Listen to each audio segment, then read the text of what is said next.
open water swimming is a full contact sport. Ideally, you would never come into contact with another swimmer. I mean, there is so much space. But the reality is bumping and bashing are part of all open water swimming. So how do you deal with it? Well, today we're here with GTN's 3 golden rules for dealing with a busy swim.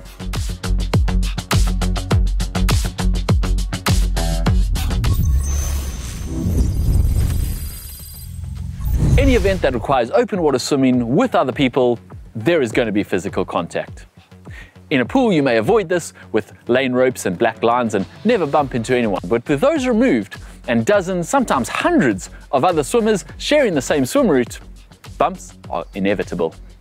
How you deal with those inevitable bumps and knocks is going to make all the difference to your swim experience.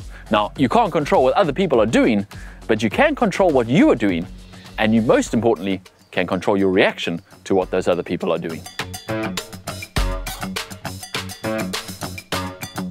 Now, no two swim events are the same. Sometimes it'll be rough and windy, sometimes it'll be smooth but full of currents. Sometimes it'll be a mass start, sometimes it'll be a rolling start, sometimes it'll be fresh water, sometimes it'll be salt water, sometimes it'll be wetsuit, sometimes it'll be no wetsuit. At least it won't be boring. Now, because no two swims are the same, it's impossible to say what your particular swim will require. But if you keep your focus on a few simple things, you can probably be able to deal with whatever your swim or your fellow competitors throw at you. So here are GTN's 3 golden rules for dealing with full contact swimming. Rule 1, keep your feet up. You need to keep your feet up. This should be a mantra you repeat to yourself whenever the swim gets busy or congested, like at the swim start or around swim buoys. Keep your feet up. Whenever you bump into someone or someone bumps into you, the tendency is to stop and look at that offender, or at least stop to look and see what you've bumped into. But your goggles and their goggles mean they can't see that angry glare you're sending their way anyway. If you stop, your feet will immediately sink and you'll be in a vertical position, and it's a lot harder to get going again from that vertical position. If you can keep your feet up, not only do you keep moving, you also prevent anyone coming up behind you and getting into that space so that you can't lift your feet and start swimming again. If you can keep kicking, even if you have to pause your arms for a second so that you don't bash someone or something, you can keep moving, you keep that space, and it's much easier to get going again. Rule number 2, keep your cool. When you're out there swimming, it can feel like everyone is out to get you. You glance around and everyone is swimming happily away while you are constantly getting bumped and bashed and swum into. This is not reality. Everyone is getting bumped and bashed, and everyone is just trying to get around the same course as you. No one is being malicious. Even if that one person swims into you 5 times in a row and you are sure that it's them that is wayward and not you, there is still no point in trying to settle your differences out in the water.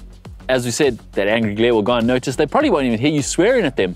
And if they do, they'll ignore it and pretend they didn't because they're embarrassed by their newfound inability to swim straight. And anyway, if you do stop, someone behind you will swim into you and they'll be equally angry that you got in their way. No one wins.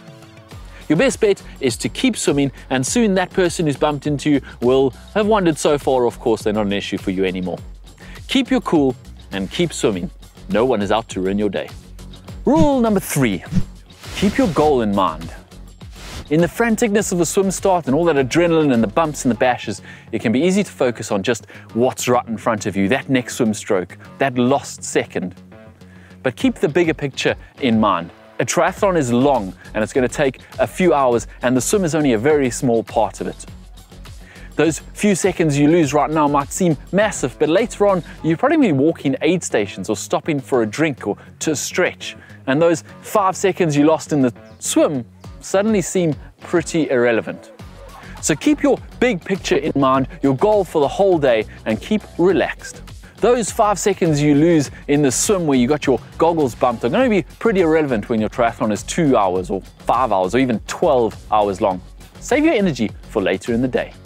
If you can keep GTN's 3 golden rules for a busy swim in mind, you're probably going to enjoy your triathlon experience.